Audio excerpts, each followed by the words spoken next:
He's not going to lose it though. Like, did you see the report from Beasley? Like he's like bottom of the totem pole as far as like first round guys they'd go after. Glad you brought that up because Beasley. Or do you think it's a major? Remember last year, I got screwed by this because I listened to Beasley. And this is nothing against Beasley, but it's just Beasley said that, Tua was like the fourth likely quarterback to be drafted last year, behind Burrow, behind Herbert, and even behind Jordan Love. Like he was the fourth likely quarterback. So he got it was smoke. That's right. So Beasley took the smoke bait. Smoked fish. Well, but here's the thing about true smoke. Has to be believable. So when you talk about Tua's injury last year and, what teams were going to have to do with him, like, oh, he's probably not going to play the first year. He's going to, have a redshirt year. This was all discussion before the draft. And then, number 5. Yep. I would say the biggest. Now, here's one of the things you have to look at. There's 2 things with this draft. One is Charles Davis just said.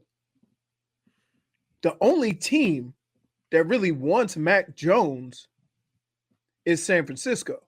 Yeah. Which is a red flag in itself. Because if you're the only one that wants that player, that means he must not be graded that high. Yeah, for what I'm reading, that's been out there is like it's not even the team. It's like Kyle Shanahan. Like even the scouting department's like, bro, let's go get Trey Lance. What are we doing here? Right. And he wants Mac Jones. Now, if they take Mac Jones, which could also be a smokescreen, right? Although it doesn't seem that way. If they take Mac Jones and then you get into 4 and 5, those 2 teams, well, Cincinnati is gonna take, something other than a quarterback.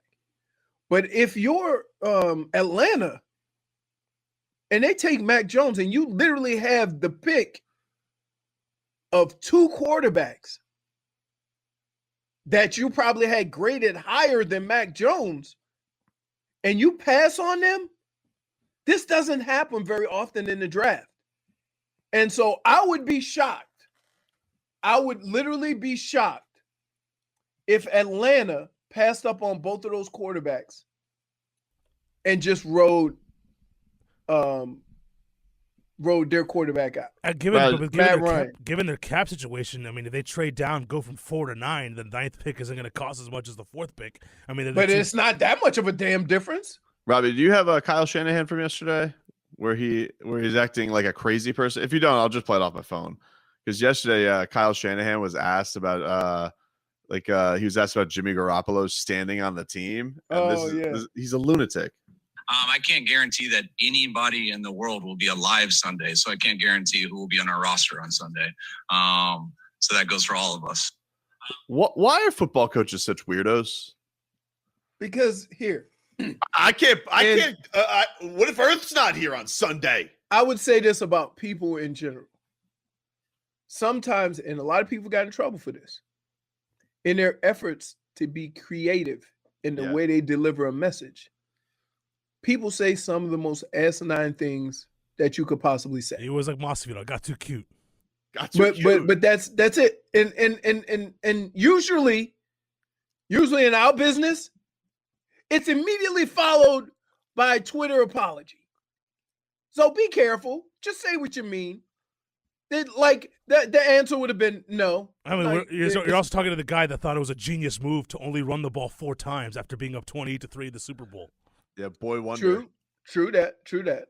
Right now, I would say it sounds like Kyle Shanahan resides in Too Cute Town. Masvidal just moved in. He's the mayor. Welcome, Jorge. Welcome to Too Cute Town. You had your hands down? Where am I? What happened? Well, I'm in Too Cute Town. I want to be at the 305. Yeah, I was listening to Masvidal's interview with Helwani yesterday. I was like, do anything different? He goes, I probably would have had my hands up. No. I mean, just a major, if I'm honest. I just say, interview over. Thanks, Jorge. Thanks. Like, got it. You're like that man is not the Nigerian nightmare, because he don't finish people, and you want to play games with him. God didn't bless him with manliness in his hands. Yeah, I guess. Or he didn't bless you with manliness in your chin, but something gave. Man. Robbie, what do we got, man? It is our Tua, and we are 2 days away from the NFL draft. And our yeah. Stop smiling. Just get to it. Who do you want to play first? All right. Who do you want to play? Because he had what I like to call, Leroy, the national pundits have his back, especially this Florio. By the way, they could be wrong too. Hold on. This Florio, he's just making stuff up, and then it just trickles down the hill. It rolls down the hill. So, yeah, let me hear what this Florio had to say. This Florio on his Pro Football Talk, whatever the hell it was, with his Sims? show. No, he wasn't doing it with Sims. He was doing it with Peter King. Okay. The general consensus was, and I was one of the ones who reached this conclusion in the moment, well, they're all in with Tua Tagovailoa for 2021. But when you look at where they are right now, and when you consider what we've just discussed, Bengals ain't taking a quarterback at 5 and not going to trade out of that spot to let someone else take one. That's just not who they are. Falcons at 4, if they put Kyle Pitts on the card, the Dolphins have their pick of Trey Lance or Justin Fields at 6. And they're a team that's holding their cards close to the vest. We're going to have a draft coming up in about 15, 20 minutes of all-time draft surprises. Would we not call it a major surprise if they take Lance or Fields? They may have the chance to do it, and I can't rule out that they will. Look, if they love Lance or Fields, and again, they're not going to tell us, if they think Lance or Fields could come in and be dramatically better than Tua was last year, they're not going to admit it, but they could maybe look at this and say, all right, we back out of 3 because we think Kyle Shanahan wants Mac Jones, so Lance and Fields are still going to be there. Now we get a chance to get back to 6, and they did them all together. It wasn't like they did one trade and then they did the next trade a week or two later. It was all one broader transaction. So before they knew they were getting out of 3, they knew they were getting back to 6. And I just, given the amount of thought and effort and strategy that goes into this draft, I can't rule out the possibility that they've worked out all the scenarios and that they may end up getting a quarterback that they secretly love all the way at 6. Hey, really? This is what I heard. 6. He's right there with Kyle Shanahan. I He said a whole bunch of nothing. I can't even rule it out. I can't rule it out. Really? I can't rule it out. Really? Peter King's sitting there like, he's like, Peter, it's all happening. Peter's about to fall asleep. He sounds like football Alex Jones. Whoa. He's just like, Here's what I would say about that. Here's the one thing I would say about that is that if you feel that way and you feel that way about Arthur Blank, then you got to feel that way about Stephen Ross. You're talking about the old thing? Yeah. And what I'll say about this is, Co-tight. say if you are in the same boat as Stephen Ross and you want to see things happen more quickly. All right. I won't say immediate. I mean, the man has a level of sense to know that you can't just go and do it tomorrow. But who puts you closer to that? Tua with some playing experience under his belt, or any one of those quarterbacks coming out fresh? That's the reality of it. So even if you think that one of these guys may end up being better, they ain't going to be better than Tua this year. Now, question. Simply because every quarterback has to go through the growing pains of being a quarterback in that position. So, for example, they may come in and throw for 4,000 yards. They may throw for 25, 26 touchdowns. but they're gonna have 20 picks. Yeah, Is that gonna be better? The thing that I find annoying about this is like Florio's looked upon as somebody who's credible. I mean, he's got one of the most popular football websites out there, but he doesn't really he's not doing anything there. He's just he's doing the same thing as Kyle Shanahan. I can't rule out that I'll be dead. I can't rule it out. But they all do that. Why are you just picking up on that now? Why do you think I get so frustrated about some of the things that are written? Because you read 1,700 words and now I've been where you've been, Robbie. Okay. You think you're going to like what you hear next because it's a national pundit agreeing with you. And that person is Skip Bayless. I've been where you've been. Okay. When I was in what I like to call my dark spot, the dark ages of the pettiest of the Pope. All right. There was only one voice in the national media who was saying what I was saying, and that was Skip Bayless, saying that LeBron left the Heat high and dry and left his buddy Dwayne Wade high and dry and didn't have the guts and ran out on it. And I was like, oh, look at Skip. That's why I have that birthday wish from Skip, because I would go around Skip like a campfire. Like, petty. He also, Robbie, should be noted, left me high and dry to go meet Skip. That's true. I did do that one time. Well, I didn't go to meet Skip. I went to go see Joy. Get the hell out of here! I just happened to see Skip Bayless, who just had an aura about him back when Joy was on that show. Now she's on the Herd, who we also have Carnival Barker sound from. So you're gonna Robbie, you're gonna like what he says, but I'm telling you, as a person, he said the direct opposite a year ago. No, that's Colin. Colin's a charlatan.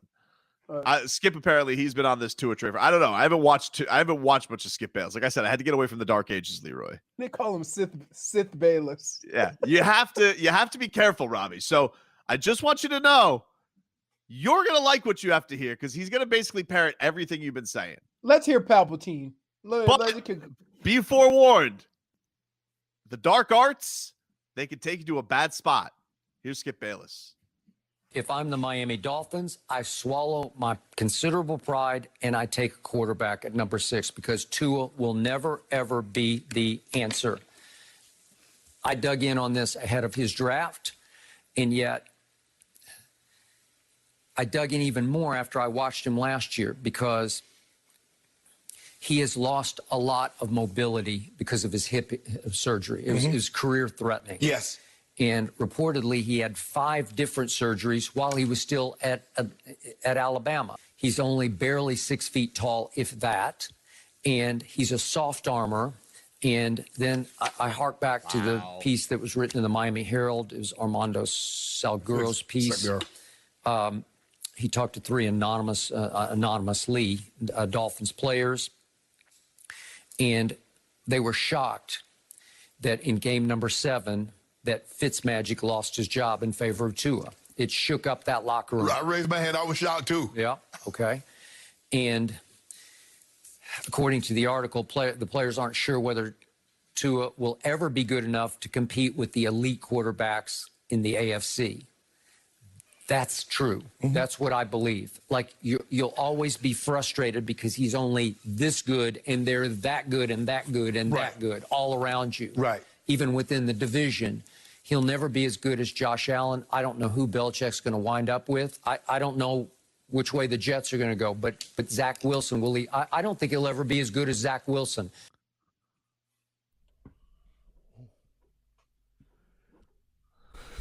I love the dark I told arts. you. No, don't go away from the dark arts, Turn Robbie. the dark side. Hold on. Don't. What have I I'm done? telling you, it's a bad spot. Hold on. Now,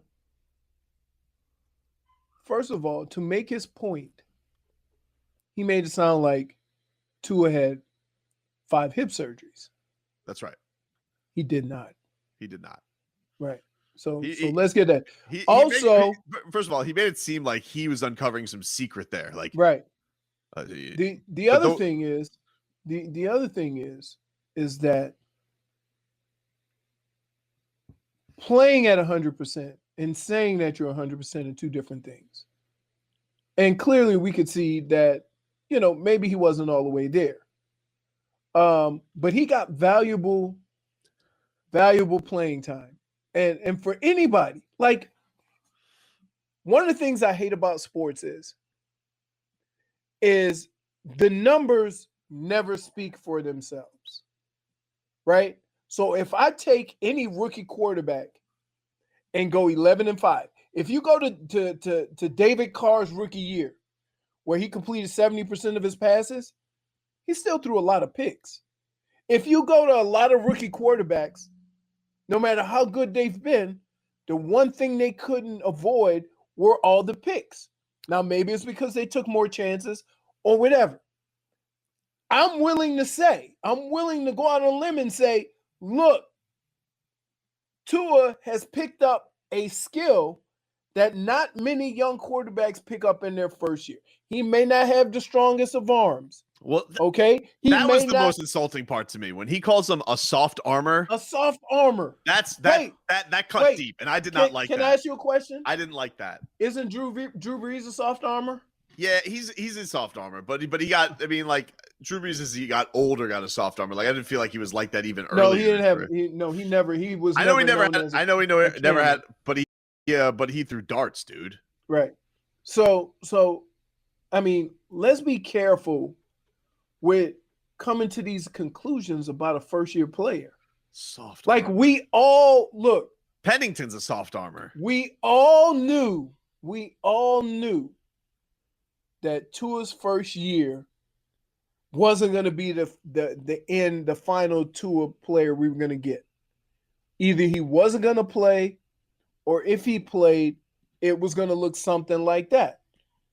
But that's okay. Like we weren't expecting. I think we weren't expecting this much, and the fact that we got more than we expected means that now we're going to critique what he actually did. And that's what happened. I'm like, how is a guy who wasn't even supposed to play before the draft get criticized so much? We'll get more to the dark. Robbie's he looks like he's turning over, like he's going to start to. The dark arts are taking over him. Looks like he's getting ready to put the mask on and go, yes, mask. Good morning, by the way, J Fig. When you heard Skip Bayless, known charlatan and carnival barker, parrot exactly what Robbie said, and you saw the smile on Robbie's face, what came across your mind? I got you. -1. I was so over it. -1. I had to look away. I mean, Robbie just had to be so happy when he heard that from Skip Bayless. I can't even imagine. I'm telling you, Robbie. Brendan, this is Skip Bayless, the real Skip Bayless, wishing you a happy birthday. Any friend of Joy Taylor's is a friend of mine. I appreciate your support. I hope you have a great birthday, and I do appreciate you hanging in there with me all these years. Robbie, that wasn't a good time in my life. I mean, I called him fearless leader. Like it's not a good time in my life when I was tuning into Skip Bayless every single day. I can't. I'm telling your reaction. Oh, when he wished you happy birthday. Oh, it gives me the willies now. But like when I first happened, I was honored that Skip Bayless would take time to wish me a happy birthday. Hi, Brendan. Hi, Brendan. This is Skip Bayless, the real Skip Bayless, wishing you. Want a piece of candy? I'm telling you, Robbie, it was a dark time in my life. All right, it's a time I don't like to talk about, but I'm trying to save you because I see you going down the path that I went down. No, you know what this is like? This is like fish in a pond. One fish eats the plastic worm. He comes back. They throw him back. He says, "Hey guys, be careful of those fake worms." Robbie is all like, "What'd you say, Bubba?"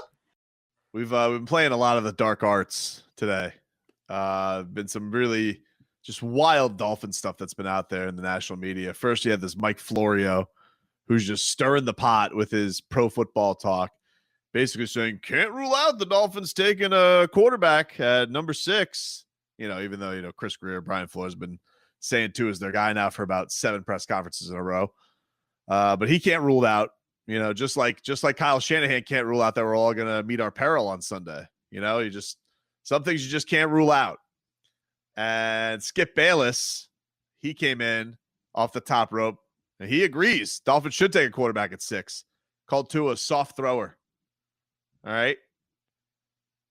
Now we turn to another member of the dark arts. All right. This guy, he goes over, he stirs up the witch's brew of dark arts on takes. And this is old flippy flopper, Colin Cowherd. Now, mind you, this man participated and sat down for the Tua documentary that is now nominated for an Emmy. Ergo was part of Tua propaganda, Tua-ganda. And he is now deciding, flip it my take. And so here's Colin Cowherd on the report that the Dolphins may take a quarterback at 6, which they won't. We think Miami's close, but Miami got outgained last year. They only beat one playoff team. I want you to think about this for a second. It was one of my Blazing 5 picks. I looked it up this morning. They only beat one playoff team, and it was the perfect storm. They had an off week, a bye, so they had 2 weeks to prepare for an LA Rams team that played on Monday Night Football and then had a short week, so they had over twice as many practices, and the Rams lost. But even then, with all those advantages, Tua had twice as many practices as Goff, and Goff was awful that week. Tua threw for 93 yards. So it's like, when I look at this thing, if you start looking at who Miami beat, and again, I think they've done everything right. Almost everything. But last year they beat the Jets twice. And they beat the Bengals without Joe Burrow. And they beat the Niners, but Jimmy Garoppolo got hurt in the game. They beat Jacksonville. And if you start looking at their wins, I went this morning and looked, it was over a lot of young quarterbacks. That's not to say Brian Flores isn't excellent. But man, this Tua thing, it's a bad college quarterback draft. If you stood Tua next to Trey Lance, who I've met, and next to Justin Fields, they're both 6'3.5", 6'4", 220, huge arms, run around. Tua is 6 feet 217 and not terribly mobile. Now, maybe he has the it factor. I keep hearing he's a winner. Yeah, but Trey Lance is a winner, and Justin Fields is a winner too. So you can't give me the winner label. So I think the Dolphins taking a quarterback at 6 is really an interesting proposition. Okay. So wait. Hold on. There you go. Dark arts. Me first. Okay, listen here, jackass. You can't start an argument with look at all the young quarterbacks that he played against while him being a young quarterback himself. Right? So shouldn't he be then criticizing them for not being able to beat a young quarterback? Well, and also, first of all, that game against the Rams, let's just not bury, Tua had 93 passing yards. The reason Tua had 93 passing yards is because they got 2 touchdowns on defense and 1 punt return touchdown. Right. That game. No, let's see. That's my point with this whole conversation. But that's and why me and Robbie get into it's just a very convenient thing that he's leaving out. Right. Von Ginkel had a return touchdown. Jakeem Grant had a punt return touchdown. And Kyle Van Noy almost took it to the house. They just punched it into the end zone. He literally didn't have to do anything that game as far as scoring. And it was his first game. But guess what? Here's how this works. If you like Tua, then you give him credit for not throwing the game and doing what needed to be done to win. So if that was Tim Tebow, if that was Tim Tebow, do you think that Colin's commentary would be different? He was very anti-Tebow, so I don't think so. Skip loved Tebow. Skip loves Tebow. You're mixing your Dark Lords. Right. I'm sorry. You guys all look alike. Whoa, what do you mean you guys? I'm not part of the Dark Arts. Robbie, what did you think of that Colin Cowherd sound? I mean, it did make some good points. I mean, I don't know about calling Trey Lance a winner. That's a little bit of a stretch coming from an FCS program. Yeah, I would say an FCS winner compared to a guy who won That's your knock on the comments. Yeah, but hold on. Like, we're You don't comparing even say it about Tua. He goes to Trey Lance. I Right. don't know if you want to call Trey Lance a winner. Yeah, compared to Tua, who won a national championship in his first action. But I mean, it's okay. You know. But Robbie, here's what I would say. Skip's I will give you like his yards per attempt or whatever. But for the most part, that happens to a lot of young quarterbacks. In the offenses that if you look at Tom Brady's yards per attempt his first year, that they actually won a Super Bowl. Okay? That's just what teams do with their young quarterbacks. But I'll say this. Here's a number that stands out to me. And I don't care how you put it, why you say it is, but until you find somebody else that has done this, 11-5. Touchdown to interception ratio as a young quarterback. But the reason why he only has It's 5 not a reason why. interceptions is It's because he's reason throwing why. Who 5-yard cares? passes. And then he led the league in interceptions the last 4 games of the season. He got benched twice, and in the finale, where he was desperate, forced to throw the ball down the field, it was 3 interceptions. Okay, Rob. So, in effect, besides the last game, he was 11-2. Yeah, but when push came to shove, when he had to when he had to throw the ball down the field, so, it was pick city. So, Tua's not allowed to have a bad game in his rookie year. He's had multiple bad games. That was his worst game. No, I don't know. Flores has benched him twice. He's had multiple bad games, at least 3 or 4. The one that, I mean, honestly, the Bills won. The Bills were better than the Dolphins last year on the road. That doesn't matter. That doesn't matter. No, I mean, like, the that one if that Tua wouldn't have threw 3 picks, they had a chance to win. No, the one that I look upon as like the most deflating was the Raiders game. Like, that's the one where I say, you know, he gets yanked again for the second time in the season. Like, that's the one where I look upon him like, all right, that's kind of disappointing. Like, it's the second time it's happened this year. You know, you're bringing in Fitz Magic. You know, he makes me look like an idiot with his stupid Hail Mary where his neck's getting twisted off. That's the game where I look at it and say, all right, that definitely was a disappointing on rookie, not rookie, whatever. As a guy who was excited about Tua this year, that was the most disappointing it had been. The Bills game is just like, bro, you got steamrolled by a team that was killing everybody this year. They had 56. And I don't know like how I can put it, because like you watch the games, and if you like a guy, you come out with a different conclusion than if you don't like the guy. David and Allen I think says, that's what makes this conversation so difficult, is because if you go into a conversation not liking a player, Robbie is what it sounds like when you come out of the conversation. If you're having a total unbiased opinion on it, understanding what was supposed to happen before the year even started to what experience he got afterwards, then you have a totally different opinion on it. And all these people that before the draft said Tua was going to get a redshirt year, and then he ends up playing 10 or 11 games and getting experience, and still while getting – look, granted, his decisions weren't as much down the field as they needed to be or could be, but I would say this.